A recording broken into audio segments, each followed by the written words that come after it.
Pour conclure, je veux dire à un frère, à une sœur ce matin, tout ce que nous venons de dire ici, ce que je viens de dire ici, concerne les enfants de Dieu. Quand la Bible dit ne donnez pas accès au diable, l'Éternel s'adresse aux enfants de Dieu. Parce que nous sommes la cible du diable. N'oublions pas que la mission du diable, vous pouvez bien aimer la lire dans Jean 10, verset 10. Le diable ne vient que pour voler, égorger, détruire. Amen. Mais le Fils de Dieu est venu pour nous donner la vie, afin que nous soyons dans l'abondance. Amen. Bien aimé, la mission du diable est encore d'actualité. Le diable, son sort n'est pas encore scellé. Il continue à sévir. Amen. Et vous et nous, enfants de Dieu, nous sommes ces cibles privilégiées. C'est pourquoi la Bible nous demande de veiller et prier. Veiller et prier. Veiller et prier. Veiller et prier. Amen. Quand je dis veiller, ce n'est pas seulement veiller la nuit, mais en tout temps. En tout temps. Être vigilant. Vigilant. Vigilant et vigilant. Alléluia. Je veux dire à quelqu'un qui n'a pas encore reçu Christ dans sa vie, tout ce que je viens de dire ici ne te concerne pas. Donc tu n'es pas la cible idéale pour le diable. Tu vis peut-être dans cette oppression. Tu vis au sein de ta famille, dans ta vie personnelle, les choses que je viens de énumérer ici. Il est temps pour toi. Et Dieu t'a fait grâce que tu sois là ce matin. Là où tu es, je vais prier. Est-ce que nous pouvons tous fermer nos yeux? Mettons-nous debout. Or, la Bible dit, le pauvre hériteront le royaume des cieux. Ça, c'est les suggestions mentales que le diable fait, avec une fausse interprétation. Alléluia. Mais toi, frère, toi, ma soeur, tu crois à ça. Et tu te dis, nous, dans notre famille, non, on n'est que des cantons. Alléluia. On ne peut pas aller au-delà. Si un essaye de sortir dans son grade le plus élevé dans l'administration, c'est peut-être chef de bureau. Il ne deviendra jamais directeur. Il ne peut même pas viser être sous-directeur ou directeur ou DG quelque part. Amen. Tu te dis, chez nous, c'est comme ça. Le diable te met en tête de banaliser ces genres de choses. Amen. Et toi, tu es là, tu acceptes, tu cautionnes. Amen. Lève-toi, mon bien-aimé. C'est le temps de combattre pour ta famille. Il y a aussi dans certaines familles l'esprit de célibat. Amen. L'esprit de suicide, l'esprit de pédophilie, l'esprit d'ivrognerie, d'alcoolisme. Quand on veut chercher la famille où on peut trouver facilement d'ivrognes, on sait les identifier facilement dans les quartiers. Alléluia. Et toi qui appartiens à cette famille, tu es à l'aise et tu trouves que c'est normal. Et cela se perpétue de génération en génération. Lève-toi, mon bien-aimé. Je te dis ce matin que ce n'est pas normal. Amen. Et ce genre de comportement ouvre grandement et largement et fait tapis vers le diable. Il peut entrer facilement. Et continuer, bien-aimé, à sévir dans la famille. Alléluia. Est-ce qu'il y a-t-il encore au milieu de nous des gens à qui on a remis certains objets? En partant de l'Afrique, quand tu rejoignais, bien-aimé, l'Europe, ton oncle et ta maman, ton papa t'a dit, prends cette chose, ça te protégera là où tu vas. Alléluia. Certains ont des chaînettes entourées au niveau de leurs hanches. D'autres ont peut-être de bagues qu'ils portent, croyant que bien aimé pour faire joli, mais c'est significatif pour lui. Alléluia. D'autres ont des statues dans leur maison. Je sais ce que je dis. je suis intercesseur. Alléluia. Nous avons vu, les frères et sœurs, nous ramener des choses. Alléluia. Pour dénoncer. Amen. En le faisant, en croyant en ça, toi, en tant qu'enfant de Dieu, tu ne fais que perpétuer. C'est à quoi ont cru les ancêtres. Et Luc 11,50, Christ dit, tant que tu le feras, tu seras comptable. Alléluia. Et c'est qu'ont fait les ancêtres. Prends conscience, lève-toi et agis. Alléluia. Amen. Alléluia. Bien-aimés dans le Seigneur, mais face à tout ça, nous avons ouvert des portes. Même nous, enfants de Dieu. Nous qui étions censés être épargnés de tout ça. Parce que les choses anciennes devraient passer. Mais je ne vis pas, bien-aimé, cette réalité de nouveauté de vie en moi, dans ma famille. Alléluia. Comment, bien-aimé, se mettre debout? Alléluia. Bien-aimé, dans Josué chapitre 24, verset 15, Josué va dire une parole, et j'avais déjà fait des enseignements là-dessus. Il va dire, moi et ma maison, nous servirons l'Éternel. Tel doit être, bien-aimé, le slogan, non seulement le slogan, mais la pratique aussi de nous, enfants de Dieu, et nos familles. Josué va dire, moi et ma famille. J'avais dit lors de ces enseignements qu'aujourd'hui, selon la grammaire, cette phrase-là, elle est fausse. Amen. Parce qu'on ne peut pas dire moi et ma maison, nous. Mais en bon français, on dit ma maison et moi, nous servirons l'Éternel. Mais dans la spiritualité, Dieu dit non. Quand je veux créer un motif de conscience ou réveiller, je veux réveiller une famille, je ne passerai pas par une famille. Dieu va toujours passer par une personne. Il va toujours passer par le moi. Amen. Comme il est passé par Moïse pour créer l'électrochoc chez les enfants d'Israël, qui pourrait être bien portant en Égypte, mangeant des concombres pour eux, c'était l'aisance. Mais il y a une personne qui est venue. Alléluia. Pour toute une famille. Amen. C'est le cas de Gédéon, à qui l'Éternel a dit, ne tiens pas compte de ce que tu es de la plus petite famille de Manassé. Mais c'est toi que j'ai choisi pour cette famille-là. Alléluia. Mais pour que tu délivres tout Israël devant le Philistin. Alléluia. Bien-aimé, le Seigneur va toujours utiliser une personne pour apporter de la lumière dans sa famille. Et cette personne-là, ce matin, je voudrais dire que c'est toi. Alléluia. Je voudrais dire que c'est toi ce matin. Est-ce que tu peux dire, Seigneur, c'est moi ce matin? Seigneur, c'est moi ce matin. Rappelle encore à l'Éternel. Seigneur, c'est moi ce matin. Je veux lutter pour ma famille. Je veux lutter pour ma famille. C'est moi ce matin. C'est moi ce matin. Bien-aimé, qu'il te soit fait tel que tu l'as dit. Amen. Alléluia. La Bible dit, pour t'encourager à ça, je voudrais te donner, bien-aimé, quelques paroles que tu dois rappeler au diable. Tu dois imposer ces vérités au diable. Alléluia. La première vérité, c'est ce que nous avons déjà dit dans 1 Corinthiens chapitre 5, verset 17. Si quelqu'un est en Christ, il est une nouvelle créature. Les choses anciennes sont passées. Il faut que ça devienne une réalité, bien-aimée, dans ta famille. Au demeurant, bien-aimé, d'abord dans ta vie personnelle. Est-ce bien une réalité? Est-ce que les choses anciennes sont passées? Ou tu continues à subir le méfait des choses anciennes pour lesquelles tu n'es peut-être pas responsable? Alléluia. Est-ce que tu vis ça? Interroge-toi. La deuxième bien-aimée vérité que tu dois imposer au diable quand tu pries, c'est dans Colossiens 1, 12, 14. La Bible déclare, rendez grâce au Père qui vous a rendu capable d'avoir part à l'héritage de saints, dans la lumière, qui nous a délivrés de la puissance des ténèbres et nous a transportés dans le royaume du Fils de son amour, en qui nous avons la rédemption, la rémission de péché. tu dois asséner ces vérités au diable.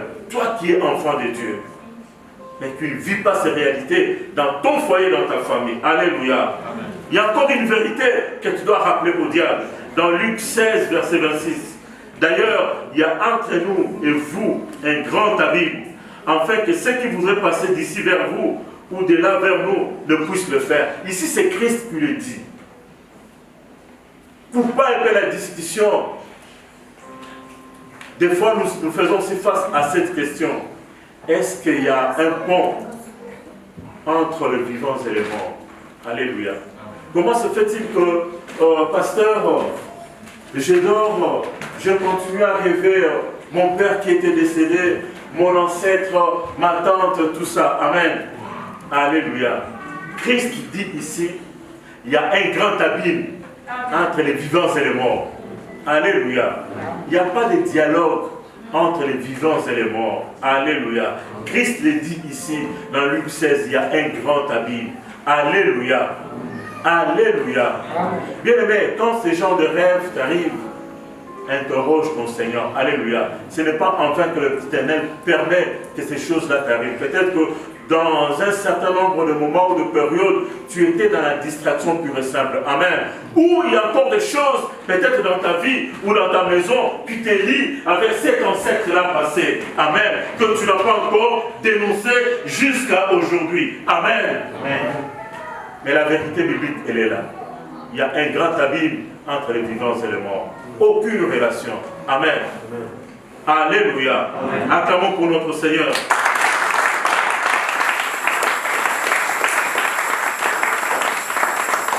Une autre vérité, il y en a plein, mais ici, j'en énumère quelques-unes. Romains 8, verset 1, dit qu'il n'y a aucune condamnation pour ceux qui sont en Christ. Toi, en tant qu'enfant de Dieu, tu dois asséner cette vérité au diable. Amen. Toi, tu as échappé à tout ça, mais tes frères et sœurs qui vivent encore dans ça. Voilà pourquoi ce matin, le Seigneur t'interpelle. Pour que tu te lèves, pour que tu te réveilles. Tu te réveilles pour tes frères et sœurs. Alléluia. Et que si au milieu de nous, il y a encore des gens qui continuent à posséder ou à détenir des objets qu'ils ont reçus de leurs ancêtres sous forme d'une croyance protectrice,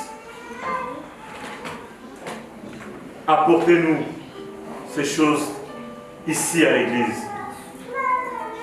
Nous allons le détruire. Nous allons le consumer. Alléluia. L'enfant de Dieu ne doit pas continuer à croire en ces choses. Amen. Parce que tu as reçu la lumière, comme mon bien-aimé Touzaïa l'a dit ici dans sa prière. Et nous devons apporter de la lumière. Amen. On ne peut pas bien aimer servir 2 maîtres à la fois. Amen. Alléluia. Amen. Tu es enfant de Dieu. Peut-être serviteur et servante ici. Mais tu continues encore, bien-aimé, à détenir ces genres d'objets chez toi à la maison. Et tu crois en ça, que c'est ma protection, c'est ma maman qui m'avait donné, c'est ma chance, ça vient de l'Afrique. Et comme ça vient de mon oncle Aël, donc on sait que, mais en tout cas, le pasteur peut beau dire, peut beau crier, mais toutes les âmes sont à moi. L'âme du Fils comme l'âme du Père. L'une et l'autre sont à moi. L'âme qui pêche, c'est celle qui mourra. Alléluia. Amen. Alléluia. Bien aimé, toujours dans le cadre du thème ne donnez pas accès au diable. Depuis vendredi, j'ai commencé à exploiter un domaine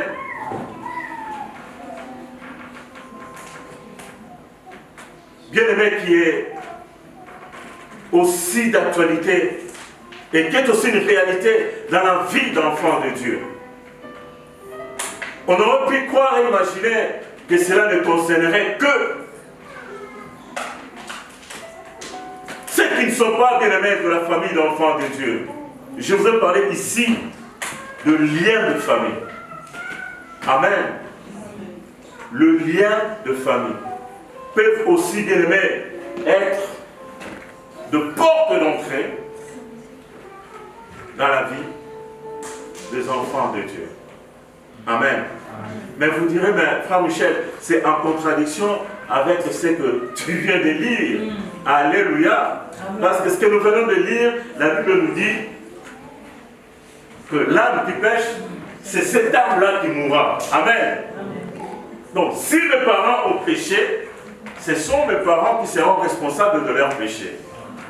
Moi, fils, je n'hériterai pas, je pourrais hériter de péchés que mes parents ont commis. Alléluia. Alors, comment faire le lien avec ce que dit Exode 20, versets 5 à 6? Parce que dans Exode 20, versets 5 à 6, la Bible dit que l'Éternel punit l'iniquité de parents aux enfants de la 3e jusqu'à la 4e génération. Amen. Mais Dieu exerce sa miséricorde jusqu'à 1000e génération. Est-ce qu'il y a une contradiction dans la parole de Dieu? Non. Alléluia. Amen. Il n'y a pas de contradiction dans la parole de Dieu. Amen. C'est pourquoi je t'invite, mon bien-aimé, à continuer la lecture de Ézéchiel, chapitre 18. Parce que cette vision, cette parole de l'Éternel a été expliquée par la suite. Amen. Amen. Le lien de famille. Bien-aimé, quand on parle de lien de famille, on voudrait tout simplement ici faire un focus sur l'héritage que toi et moi, nous pouvons, bien-aimés, en être, je vais dire, bénéficiaires, mais de manière négative, ou tout simplement subir ce que nos ancêtres ont commis. Je vais expliquer par rapport à Ézéchiel 18. Alléluia. Amen. Pourquoi l'Éternel, par la bouche d'Ézéchiel, va dire aux enfants d'Israël, vous ne direz plus que le Père a mangé les raisins verts, mais c'est plutôt les enfants qui en ont subi les conséquences. Amen. Parce que, bien aimé, ici l'Éternel souligne la responsabilité individuelle du péché. Alléluia. Par rapport à la loi. Amen. La loi punit le péché. La loi n'a pas créé le péché.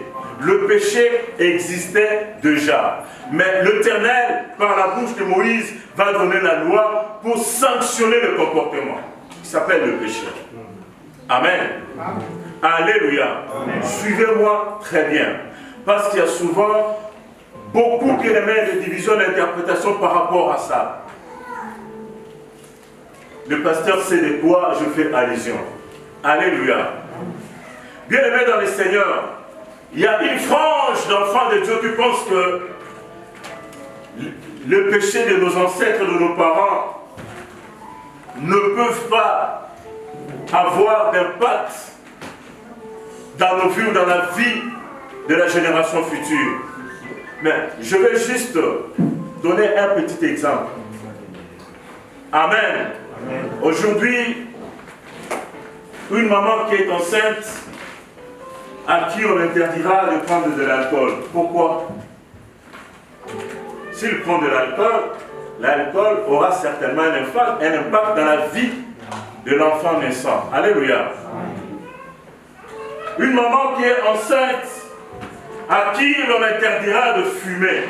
Pourquoi on interdit à cette maman de fumer? Parce que le tabagisme peut avoir un impact négatif dans la vie de l'enfant naissant. Alléluia. Si, naturellement parlant, on peut expliquer, comprendre ce genre de choses, a fortiori sur le plan spirituel. Alléluia.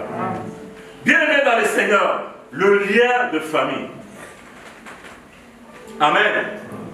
Ces liens, bien-aimés, ont pour origine une personne. Dans ta famille, dans ma famille, tu auras été quelque part, bien-aimé, contracté une alliance. Une alliance qui n'honore pas l'Éternel. Une alliance avec des divinités étrangères. Une alliance qui n'est pas de nature, bien-aimée, à rendre gloire à l'Éternel. Mais cette personne qui va être la première personne à faire cet acte va peut-être vendre toute sa famille, hypothéquer toute une génération. Parce que les liens de famille ont pour objectif, bien aimé, de se perpétuer de génération en génération. Amen. De génération en génération. Quand cette première personne est allée, bien aimé, contracter ses alliances, toi et moi, nous n'y étions pas. Amen. Mais comment se fait-il qu'aujourd'hui, nous en subissons les conséquences? Amen. Alléluia. L'âme qui pêche, c'est celle qui mourra. L'Éternel dit, ça c'est dans la suite quand vous allez lire le chapitre 18. Si c'est ton ancêtre qui a fauté, et que toi, ayant été averti, tu ne réponds pas ce que l'ancêtre a fait, tu te seras échappé. Alléluia. Et l'âme qui a péché, c'est cette âme-là qui mourra. Amen. Ça, c'est toi et moi. Nos parents sont allés contracter des alliances. Nous n'y étions pas. Amen. Toi, aujourd'hui, enfant de Dieu, tu es averti de ces choses. Amen. Alléluia. Est-ce que vis-tu encore dans ces choses? Ou crois-tu encore dans ces choses? Alléluia. C'est ça toute la question pour toi et moi, enfants de Dieu. Si tu te mets à perpétuer ce que ton papa a fait, ce que tes ancêtres ont fait, tu mourras comme ton père. Tu mourras comme ton ancêtre. Parce que tu as cherché à perpétuer une alliance qui n'honore pas l'Éternel. Amen. Mais lorsque toi, enfant de Dieu, qui connais ces choses, et qui sait que dans 1 Corinthiens, chapitre 5, verset 17, la Bible dit, vous savez ce que ce verset dit, tout enfant de Dieu doit le connaître. Alléluia. Est-ce que vous le savez? Vous ne savez pas? Vous ne savez pas. Alors, il y a des versets dans la Bible que vous devez connaître comme des récitations.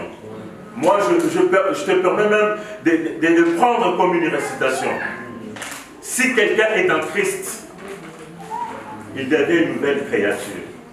Les choses anciennes sont passées. Et toutes choses sont devenues nouvelles. Quelles sont les choses anciennes qui sont passées? Mais c'est tout l'héritage que nous avons acquis de nos parents. En tant qu'enfants de Dieu, toutes ces choses-là anciennes doivent passer. L'enfant de Dieu ne doit pas perpétuer ça. Alléluia. Mais quand dans ta vie bien-aimée, tu constates que ces choses anciennes ne sont pas passées, pose-toi la question de savoir si réellement tu es enfant de Dieu. Amen. Parce que la Bible, elle est claire. Amen. Donc toi qui es averti, tu connais ces choses et que tu ne veux pas perpétuer ce que les ancêtres ont commis, la faute tombera sur les ancêtres et non sur toi. Alléluia. Mais quand tu te mets à perpétuer, et c'est ce que Christ condamne ici, quand je vous donne Luc 11, verset 50, Christ va rappeler ça aux pharisiens. Il va leur dire, vos ancêtres ont tué le prophète. Alléluia. Ils ont tué le prophète. Et vous, aujourd'hui, qu'est-ce que vous faites? Vous venez plutôt créer des tombeaux pour pouvoir perpétuer ou reconnaître le méfait, le mal qu'avaient commis vos ancêtres. Vous êtes en train, en sorte, de perpétuer ou de donner un cutus au mal que vos ancêtres avaient commis. Alléluia. Et Christ va leur dire, cette génération rendra compte de ce que les anciens ont commis. Tout simplement parce que vous n'avez pas voulu croire au Messie. Alléluia. Les ancêtres vous ont annoncé le Messie. Ils sont morts dans leur incrédulité. Vous aussi, le Messie est parmi vous. Vous ne croyez pas au Messie. Vous serez comptable de ce que les ancêtres, vos ancêtres, vos pères, ont commis. Alléluia. La responsabilité donc est individuelle. La responsabilité est individuelle. Amen. La responsabilité est individuelle. Toi, enfant de Dieu, tu connais ces choses. tu ne peux plus, mon bien-aimé, vivre dans ces choses ou commencer ou continuer à cautionner ces choses dans nos familles. Nous avons partagé sur un thème bien aimé que j'ai commencé depuis le jour où nous avons eu la veillée dans cette église, le jour du baptême. Amen. Amen. Et le thème c'était « Ne donnez pas accès au diable ». Alléluia. Donc vendredi, avant-hier, j'ai continué sur le même thème et j'avais dit aux bien-aimés qui étaient là vendredi que j'allais conclure aujourd'hui. Amen. Amen. Et j'aimerais te demander de te lever. Nous allons lire nos passages centraux. Lèvons-nous bien-aimés pour donner gloire à la parole de Dieu.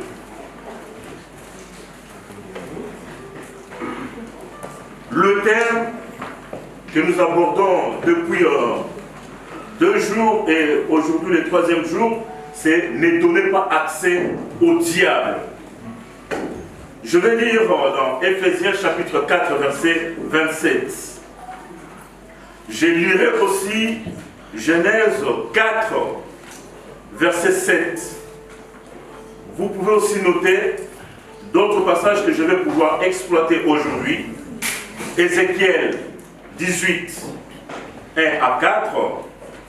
Luc 11, verset 50. Et Exode 20, 5 à 6. Je répète, Éphésiens 4, 27. Genèse 4, 7, Ézéchiel 18, 1 à 4, Luc 11, verset 50, Exode 20, 5 à 6. J'ai lu donc les 2 premiers versets, Éphésiens 4, 27 et Genèse 4, 7. Dans Éphésiens 4, 27, ma version déclare « Et ne donnez pas accès au diable ». Amen.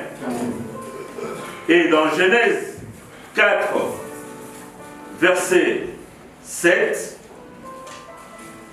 la Bible déclare « Certainement, si tu agis bien, tu relèveras ton visage. Et si tu agis mal, le péché se couche à ta porte. Et ses désirs se portent vers toi.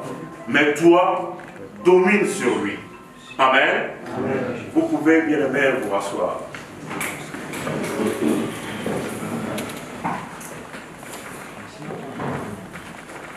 Bien aimés dans le Seigneur, nous parlons d'un thème qui concerne le chrétien. Parce que quand on dit ne donnez pas accès au diable, c'est une recommandation que l'Éternel fait aux chrétiens. Alléluia. Parce que si tu n'es pas chrétien et que tu te retrouves ce matin par la grâce de Dieu au milieu de nous, je sais que c'est le jour que l'Éternel a choisi pour toi. Et ce sera le jour de ta visitation. Parce que si tu n'es pas du camp des chrétiens, je ne vois pas pourquoi ce thème te resterait. Alléluia. Parce que le diable, s'il veut faire quelque chose pour des personnes appartenant à son camp, il n'a pas besoin de venir toquer à sa porte. Alléluia. Parce que la personne lui appartient d'office. Si tel est le cas pour toi ce matin, au terme bien aimé de cet enseignement, nous ferons un appel pour que tu rejoignes le camp des enfants de Dieu. Alléluia. Donc, ne donnez pas accès au diable. Je m'adresse à toi, ma soeur, ce matin. Je m'adresse à moi-même, mais aussi à toi, mon frère. Amen. Amen. La Bible dit, ne donnez pas accès au diable. J'ai rajouté en cela un deuxième passage dans Genèse 4, verset 7. Et ça, c'est l'Éternel qui va interpeller Caïn, qui était en train de commettre un meurtre. Le Seigneur a lu dans ses pensées, comme le Seigneur lit aussi bien aimé dans mes pensées et dans tes pensées. Alléluia. Amen. Mais j'aime bien la version de la Bible, le Semeur. Dans Genèse 4, 7, cette version dit explicitement ceci. Si tu agis bien, tu le relèveras.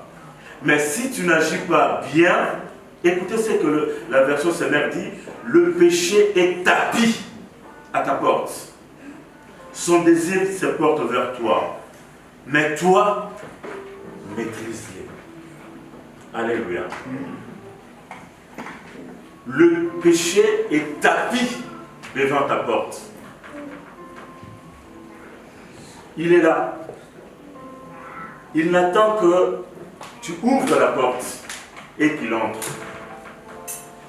Donc ici, de la même manière que Dieu est en train d'interpeller Caïn, parce qu'il a lu dans le pensée de Caïn la volonté de tuer son frère. Et le Seigneur vient, il interpelle. Attention, là, bien aimé, la responsabilité individuelle de chacun, de chacune de nous est engagée. Amen. Amen. Quand tu tombes dans le péché, tu n'imputeras pas ce péché-là à d'autres personnes. Nous allons continuer, je vous expliquerai pourquoi. Alléluia. Bien aimé, de la même manière que la Bible nous dit, le Saint-Esprit est venu pour nous convaincre à ce qui concerne le péché, la justice et le jugement. L'action du Saint-Esprit, bien aimé, dans ta vie de tous les jours est réelle, est présente. Chaque jour, l'Esprit du Seigneur, comme fait l'Éternel à Caïn, vient t'interpeller. Cher fils, attention. Je vois que tes pensées s'orientent vers le mal. Attention, ma fille, tes intentions se portent vers l'impudicité. Attention, jeune, je lis tes pensées et ça s'oriente vers le vol. C'est l'action du Saint-Esprit. Chacune de nous, dans sa vie de tous les jours, dans sa marche chrétienne, reçoit cette voix intérieure qui lui parle. Une chose, bien aimée, est d'écouter te parler cette voix intérieure. Mais une autre chose, c'est la réponse que tu donnes à cette voix intérieure. L'écoutes-tu? Alléluia. Est-ce que tu suis ses conseils?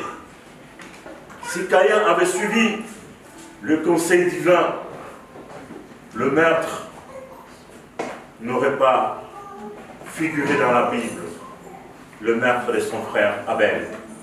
Amen. Bien aimé, c'est pour dire que dans notre marche de tous les jours, ta responsabilité, ma responsabilité est engagée. Le péché est individuel.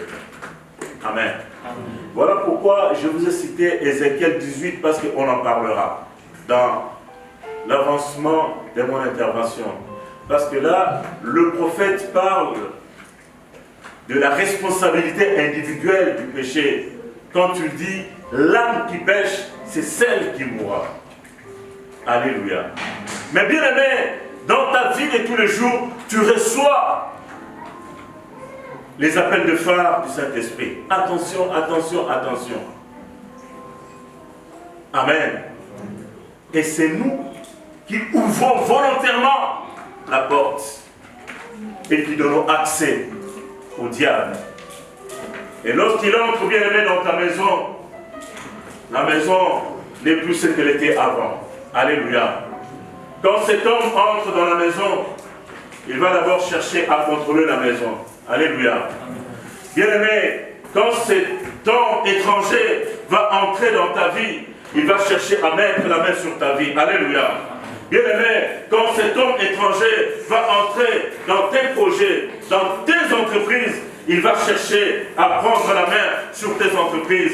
Bien-aimé, quand cet étranger va entrer dans la vie de tes enfants, il cherchera à prendre la main sur la vie de tes enfants. Bien-aimé, quand cet étranger entrera dans ta santé, il cherchera à prendre la main sur ta santé, parce que tu auras ouvert la porte. Le péché est tapis devant ta porte. Il n'attend que tu ouvres la porte. Il n'attend que ça. Es-tu consciente de ça? Amen.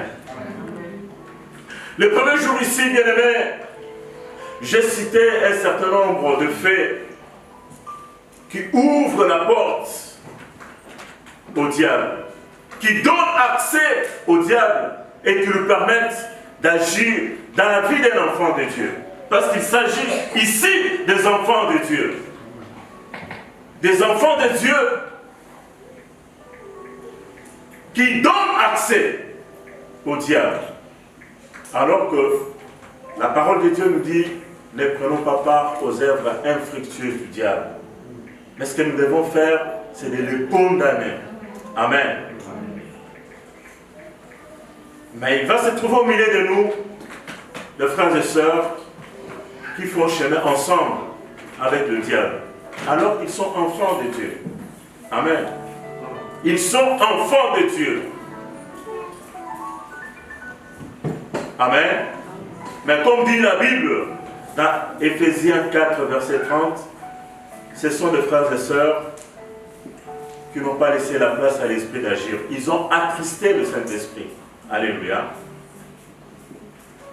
Bien que chrétiens, mais il y a un corps étranger qui prend la main et qui va, bien aimé, te conduire là où tu ne voudras pas aller. Alléluia. On les appelle des chrétiens charnels, tout simplement.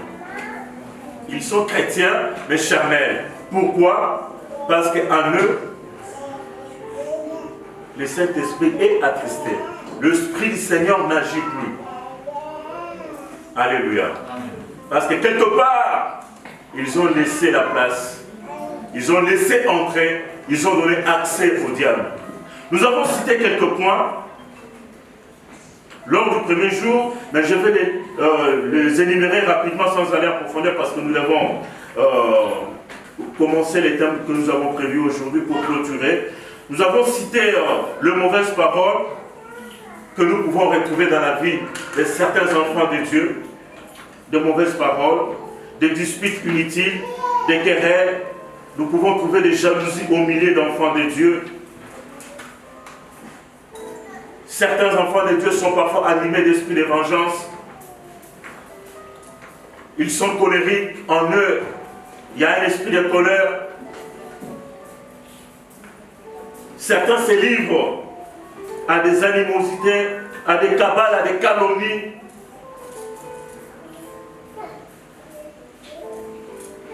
Ils peuvent être aussi des rapporteurs. Ils prennent une parole ici et vont aller tordre le sens de cette parole là-bas dans le but de nuire à son frère et à sa sœur. Des comportements comme ça, on les trouve au milieu des enfants de Dieu. Et tout ça, c'est des portes que nous ouvrons. C'est des tapis que nous roulons au diable pour entrer dans la communauté et semer les désordres dans la communauté. Tu en es l'initiateur, l'initiatrice. De telles choses ne doivent pas exister au milieu des enfants de Dieu. Nous pouvons trouver des médisances au milieu des enfants de Dieu. L'orgueil,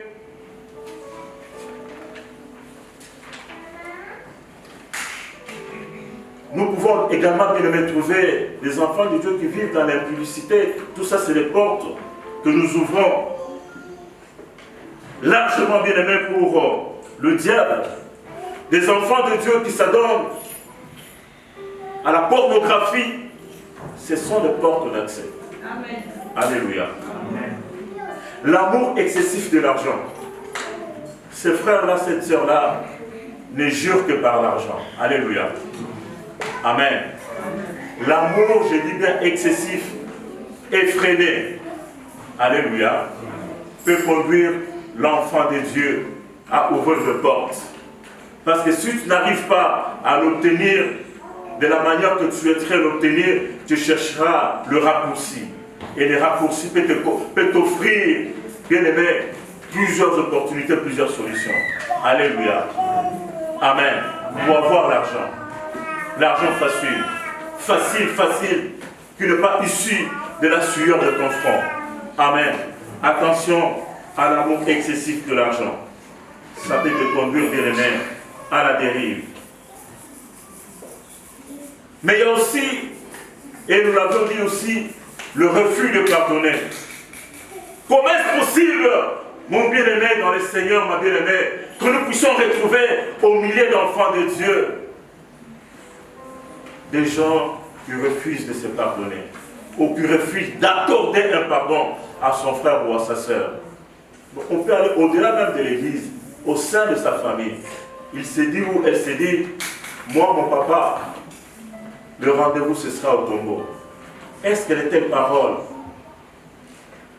comment est-ce possible de les retrouver au milieu d'enfants de Dieu? Tu es peut-être au milieu de nous. Tu as fait ces vœux en disant à ta grande sœur, à ta tante, à ton oncle, que entre toi et moi, le rendez-vous ce sera au tombeau. Amen. Mais au tombeau, tu parleras avec qui? Y a-t-il un dialogue entre le mort et le mort? Alléluia. En quoi tu crois lorsque tu prononces ces genres de paroles? Tu ouvres, bien-aimé, grandement des portes et pour donner accès au diable d'agir dans ta vie. Amen. D'agir dans ta vie. Aujourd'hui, des blocages dans ta vie, tu le remarques, mais tu ne te poses pas la question de l'origine de ces blocages. Rentre en toi-même et examine-toi sérieusement. Tu en es l'auteur, tu en es l'initiateur. Alléluia. Mais ce matin, je suis venu t'apporter la bonne nouvelle, qui a la possibilité de te sortir de cette prison. Alléluia. Toi, en tant qu'enfant de Dieu. Amen. Est-ce que nous pouvons acclamer pour notre Dieu?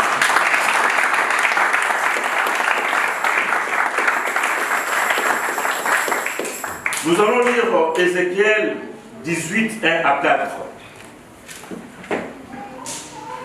Pour rentrer pleinement dans le sujet d'aujourd'hui.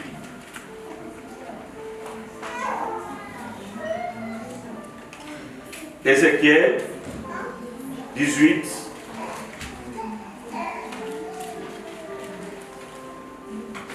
Je suis en train de lire les 4 premiers versets.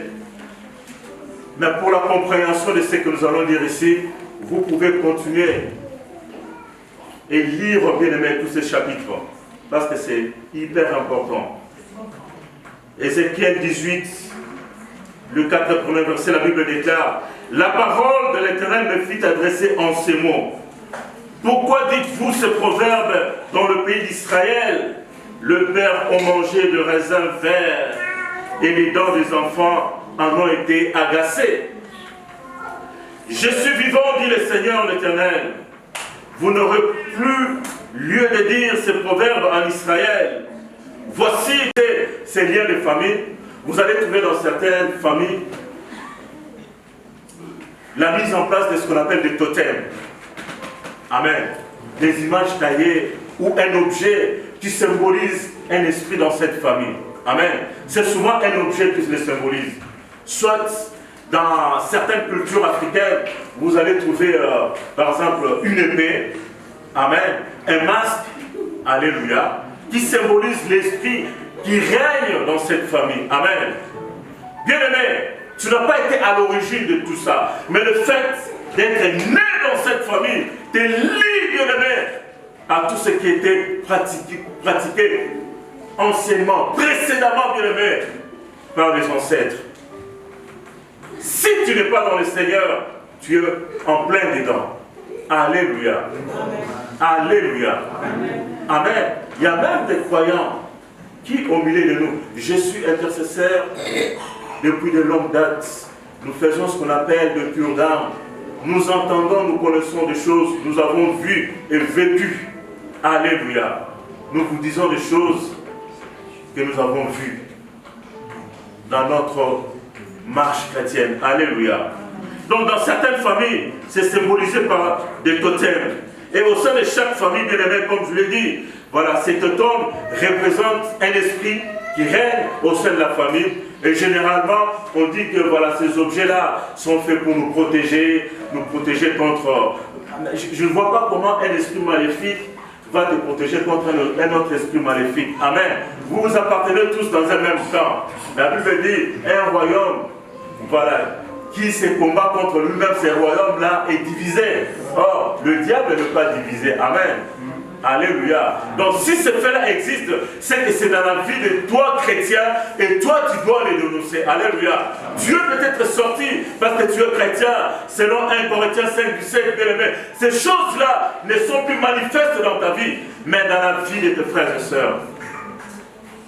Alléluia. Mais dans la vie de tes frères et sœurs de la famille, est-ce qu'ils ont pu bénéficier de la même grâce que toi? Alléluia. Amen. Amen. Bien-aimés, mais aussi des totems. Là, nous parlons dans les cadres familiales, et ce point ici, je n'avais pas évoqué le vendredi. Mais vous trouvez aussi, bien-aimés, ces genres de totems, mais en grandeur nature, dans certaines nations, dans certaines villes. Alléluia. Et cela est symbolisé parfois par de monuments, par de belles architectures que nous admirons. Alléluia. Et nous qui sommes de l'Afrique, parfois nous disons que c'est de la sorcellerie blanche. C'est-à-dire qu'on voudrait un peu positiver la sorcellerie pour dire que voilà, si c'est la sorcellerie blanche, donc ça donne plutôt des effets positifs.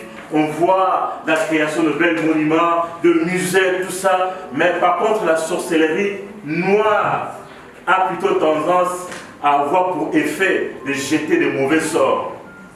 Amen. Toute sorcellerie est sorcellerie. Alléluia. Toute sorcellerie est sorcellerie. Amen. Vous admirez, bien aimés, dans de grandes métropoles, des monuments qui symbolisent un peu l'esprit qui règne dans ces villes-là. Vous avez des arcs, des tours. Mais quand vous fouillez l'histoire de ces arcs, des tours, de ces obélisques que vous trouvez partout dans des villes qui symbolisent un peu voilà, l'esprit qui règne dans ces villes, quand vous fouillez ceux qui ont été l'initiateur ou l'auteur ou le constructeur, appartiennent souvent dans des maisons secrètes, appartiennent à des sciences occultes.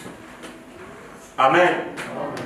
Et j'ai essayé un peu de pousser très loin ma lecture jusqu'à aller un peu comprendre ce qui s'est passé dans le siècle qu'on appelle le siècle de lumière, le 18e siècle.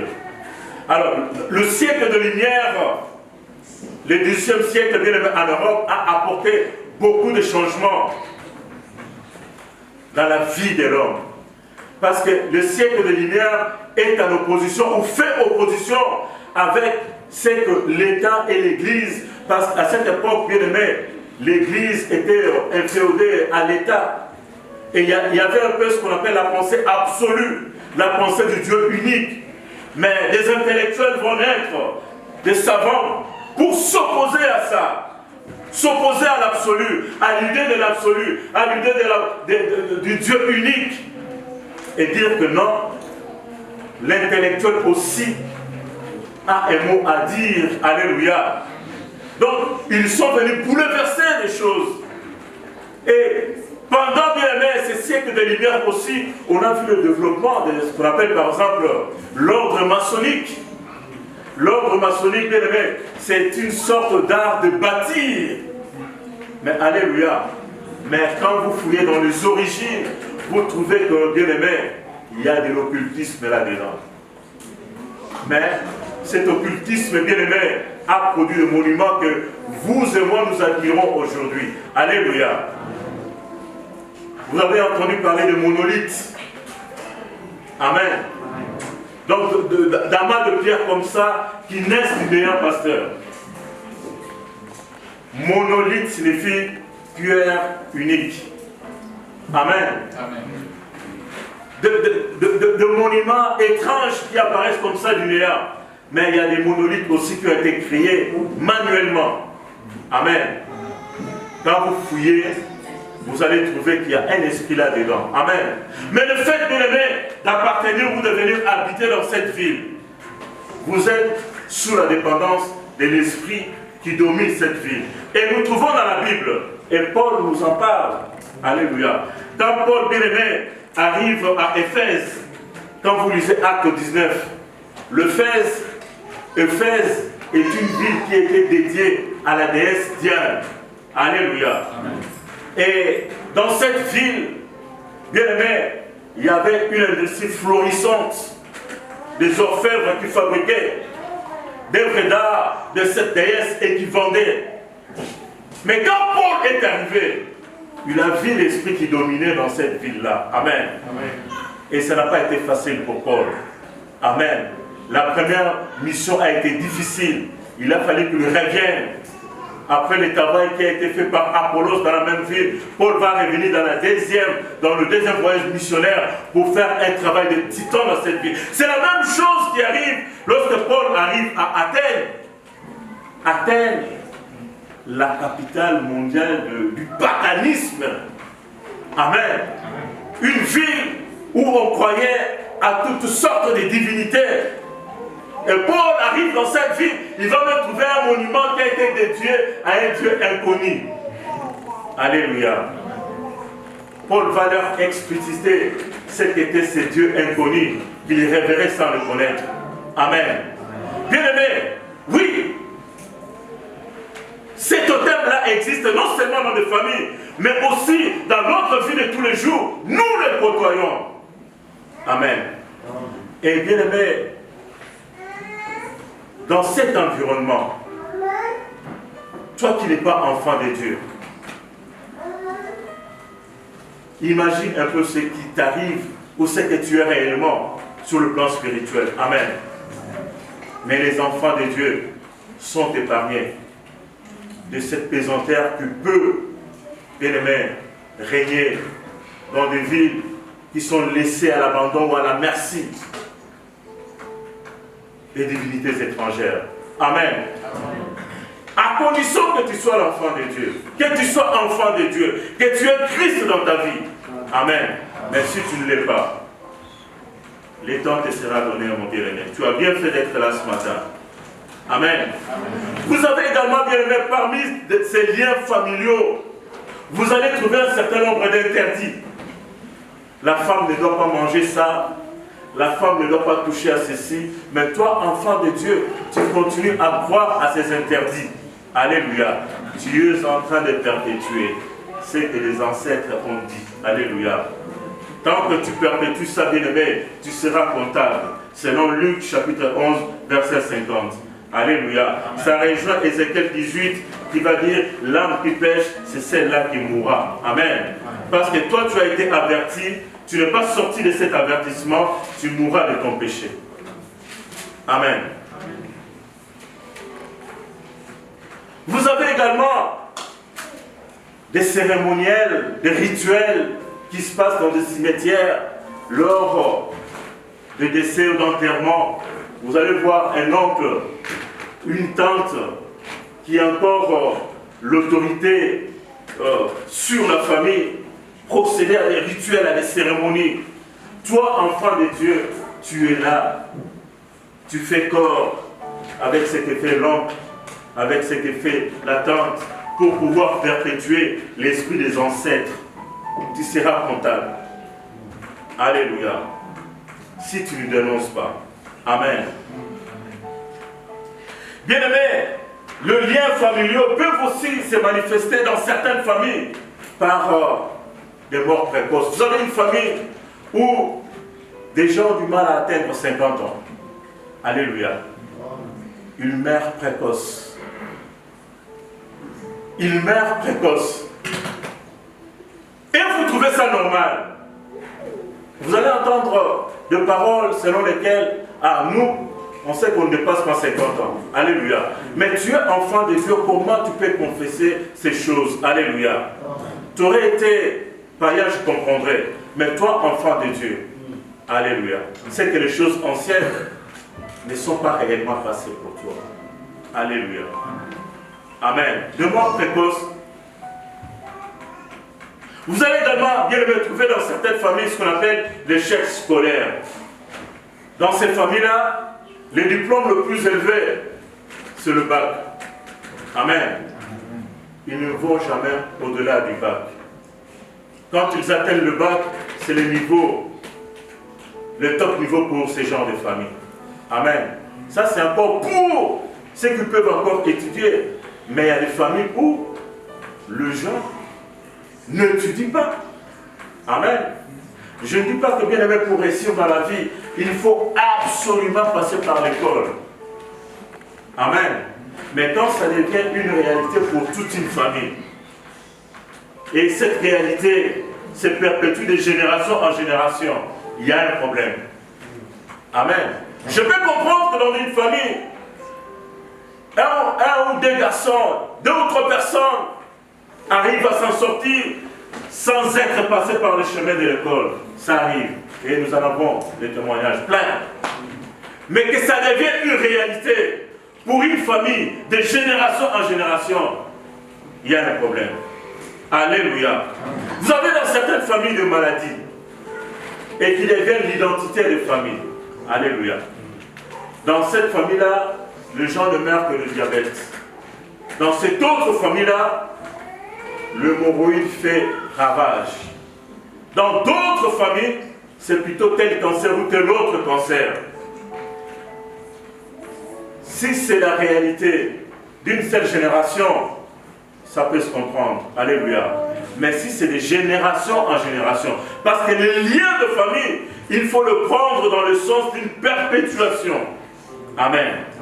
Quand c'est une réalité qui dure, bien aimé, de génération en génération, toi, enfant de Dieu, pose-toi la question.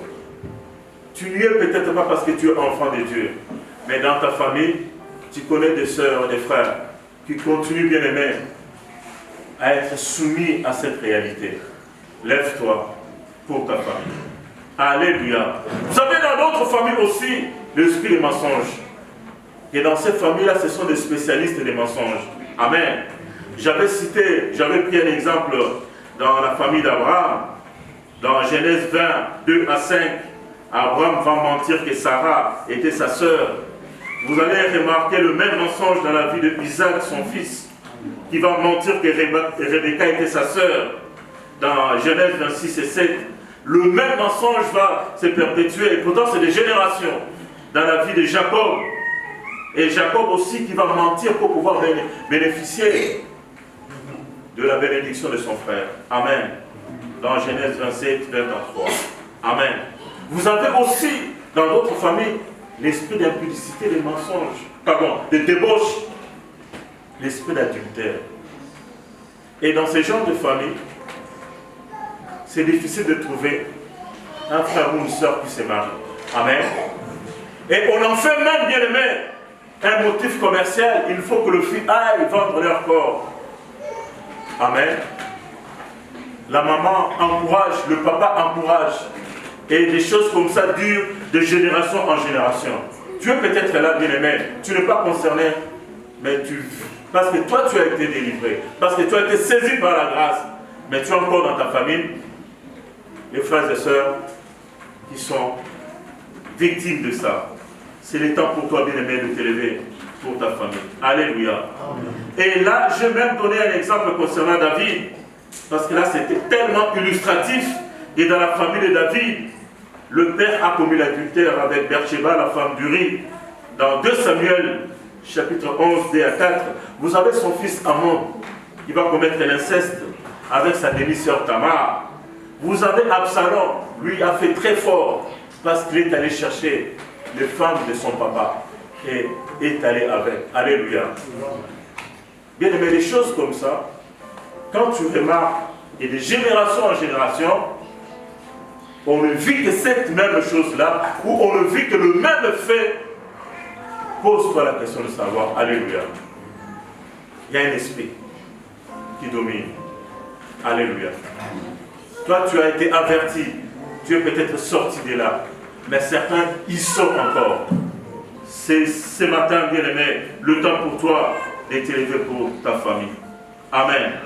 Vous avez dans certaines familles aussi l'esprit de pauvreté. La pauvreté se perpétue de génération en génération. Et les gens trouvent que c'est normal. Vous savez, vendredi, je disais, le diable, tellement qu'il veut retenir ces générations-là dans son camp, va même donner des stratégies à des gens pour pouvoir se défendre.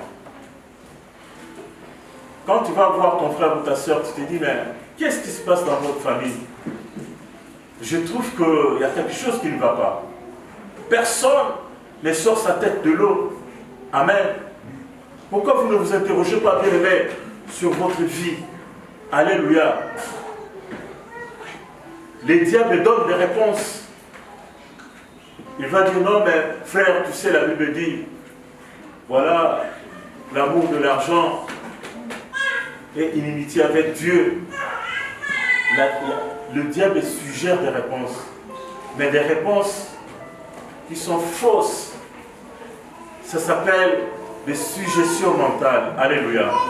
J'ai dit vendredi, ici bien aimé, le premier combat, toi, en tant qu'enfant de Dieu, le combat auquel tu fais face dans ta vie de tous les jours en tant qu'enfant de Dieu, c'est de lutter contre les suggestions mentales. La première des choses que le diable va chercher à contrôler dans la vie d'un enfant de Dieu, c'est prendre possession de son intellect. Alléluia. Amen. Et quand tu prends possession de ton intellect, il peut te suggérer des choses. C'est pourquoi dans Romains 12, 1 à 2, la Bible parle d'être transformé par le renouvellement de l'intelligence. La première des choses à faire, bien aimé, la transformation, le renouvellement de l'intelligence. Lutter contre les suggestions mentales du diable. Amen. Qui vient et il te dit, voilà, contente-toi de ce que tu as. Mais quand la Bible nous parle du contentement, vous pensez que le contentement, c'est relatif à la pauvreté? Alléluia. Étant riche, tu peux vivre aussi dans le contentement, mais étant riche, alléluia.